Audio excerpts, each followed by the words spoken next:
গাজায় প্রায় ২ বছরের গণহত্যায় শুধু নয়, ৭২ ঘণ্টায় ৬টি সার্বভৌম দেশের ওপর হামলা, যার মধ্যে আছে বিবাদহীন মিত্র কাতারের মতো দেশও। ইসরায়েলের এমন বেপরোয়া আচরণ আর মধ্যপ্রাচ্যে প্রতিনিয়ত মার্কিন চোখ রাঙানিতে অস্থিতিশীল আরব বিশ্ব। সবশেষ দোহায় হামাস নেতাদের লক্ষ্য করে ইসরায়েলি হামলায় হতবাক মধ্যপ্রাচ্য।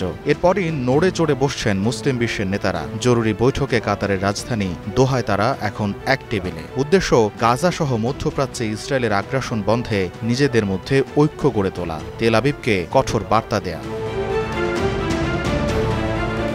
এর মধ্যে মুসলিম দেশগুলো মিলে সামরিক জোট গঠনের আহ্বান জানিয়েছেন ইরাকের প্রধানমন্ত্রী মোহাম্মদ শিয়া আল সুদানি। মুসলিম বিশ্বের নিজেদের নিরাপত্তা বলয় তৈরি করতে এখনই উপযুক্ত সময় বলে মন্তব্য করেন তিনি। সতর্ক করে বলেন, ইসরায়েলের আগ্রাসন কাতারেই থেমে থাকবে না। মুসলিম বিশ্বের উচিত এখনই রাজনৈতিক, অর্থনৈতিক ও নিরাপত্তাগত একতা গড়ে তোলা। গত মঙ্গলবার দোহায় একটি আবাসিক কম্পাউন্ডে চালানো এক বিমান হামলায় হামাস নেতা খালিল আল হাইয়ার ছেলে, তার অফিস পরিচালক, ৩ দেহরক্ষী ও একজন কাতারি নিরাপত্তা কর্মকর্তা নিহত হন। হামলার সময় তারা গাজায় যুদ্ধবিরতি সংক্রান্ত একটি মার্কিন প্রস্তাব নিয়ে আলোচনা করছিলেন বলে জানা যায়।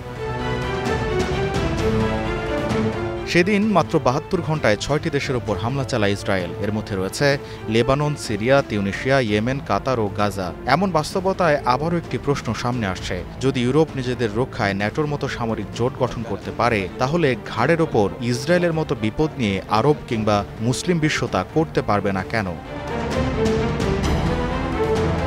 কাতারে চলছে বিশ্বের শীর্ষস্থানীয় মুসলিম নেতাদের বৈঠক। ফল কি আসবে তা এখনও পরিষ্কার নয়। তবে ইরাকের প্রধানমন্ত্রীর সতর্কবার্তা তুমুল আলোচনা তৈরি করেছে আন্তর্জাতিক মহলে। আন্তর্জাতিক আইন কিংবা মানবাধিকার সনদকে পাত্তা না দেয়া ইসরায়েল নামক দানবের হুমকি আমলে না নিলে ভবিষ্যতে অন্য আরব বা মুসলিম দেশগুলোর ওপরও দুর্ভোগ নেমে আসতে পারে, সে ব্যাপারে দ্বিমত নেই বিশ্লেষকদের। গোলাম কিবরিয়া, স্টার নিউজ।